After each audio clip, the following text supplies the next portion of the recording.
Hi friends, welcome back. एक बार फिर तैयार हो जाए एक हॉट मॉम की स्टोरी सुनने के लिए जो अपनी जवान बेटी की बॉयफ्रेंड के साथ सोती है। और आगे क्या होता है जानने के लिए सबसे पहले सब्सक्राइब और लाइक करें। मूवी के शुरू में जोल्का और उसकी माँ एवा को दिखाया जाता है। आज जोल्का की 18वीं सालगिरह है, इसलिए वो पार्टी के लिए शॉपिंग कर रहे होते हैं। एवा अपनी बेटी की सालगिरह पर बहुत खुश नजर आती है, लेकिन उसी दौरान जोल्कर का बॉयफ्रेंड एड्रियन भी वहाँ पहुँच जाता है। तो एवा की सारी खुशियाँ खत्म होती हैं क्योंकि वो एड्रियन को बिल्कुल भी पसंद नहीं करती और वो जोल्कर से पूछती है कि एड्रियन यहाँ क्या कर रहा है। तो जोल्कर उसे जवाब दिए बगैर बाहर एड्रियन के पास चली जाती है। वो एड्रियन को देखकर बहुत खुश होती है और उसे अपने साथ घर जाने को कहती है, लेकिन एवा को एड्रियन का घर आना बिल्कुल अच्छा नहीं लगता और वो अपनी बेटी की खातिर कुछ नहीं बोलती। इसके बाद जब वो घर जाने लगते हैं तो एवा आईने में एड्रियन को देखने लगती है। एड्रियन भी उसे नोट करता है।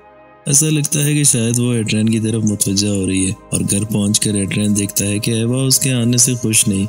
तो वो उसे बताता है कि अगर मैं चला गया तो जोल्कर को बुरा लगेगा, पर एवा उसे कोई जवाब नहीं देती और अपने काम में लगी रहती है।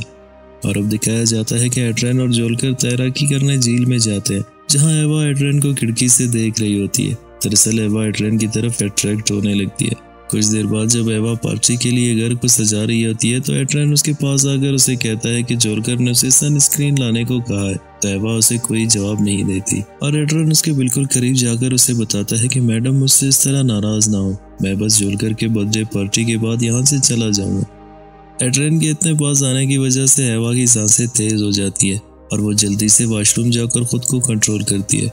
उसे खुद नहीं पता होता कि एड्रियन के पास आने से उसके जज्बात क्यों उछल पड़े और जरा संभल कर एड्रियन को सनस्क्रीन देते हुए कहती है कि उसकी बस जल्द ही आने वाली है, इसलिए उसे यहाँ से चले जाना चाहिए। एड्रियन वापस जोल्कर के पास चला जाता है तो एवा फिर से इन दोनों को तैराकी करते हुए देखना शुरू कर देती है।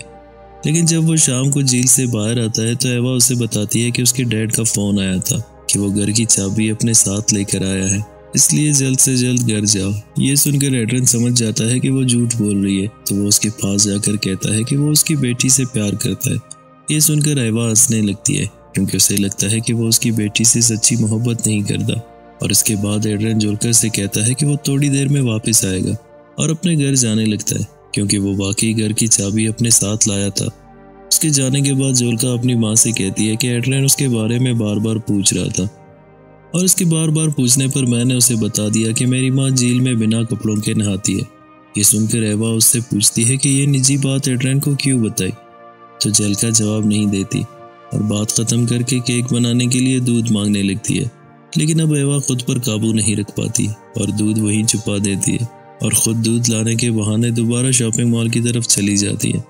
एड्रियन अभी भी रास्ते में ही होता है कि वो इसे लिफ्ट देती है, लेकिन कुछ दूर जाने के बाद वो गाड़ी रोक लेती है और इसे देखकर एड्रियन अपनी उंगलियों से एवा के चेहरे को सहलाने लगता है और यहाँ वो दोनों गाड़ी में इंटीमेट करते हैं। जब सब कुछ हो चुका होता है तो एवा को महसूस होता है कि अपने जज्बात के हाथों मजबूर होकर उसने अपनी बेटी के प्यार के साथ धोखा किया, जो उसे नहीं करना चाहिए था, और एड्रियन को वहीं छोड़कर घर वापस चली जाती है। लेकिन घर पहुंचकर उसे पता चलता है कि घर में सब कुछ बिखरा हुआ है और उसकी बेटी रो रही होती है।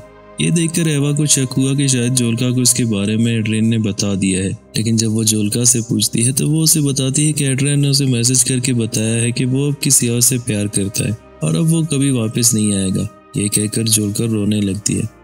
एवा के पास उसे खामोश करने के सिवा कोई चारा नहीं होता क्योंकि वो जानती है कि एड्रियन का नया प्यार कौन है और इसकी एक गलती ने उसकी बेटी की खुशी बर्बाद कर दी होती है।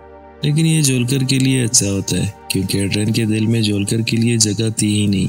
अगर ऐसा होता तो वह एवा के साथ कभी इंटीमेट नहीं करता।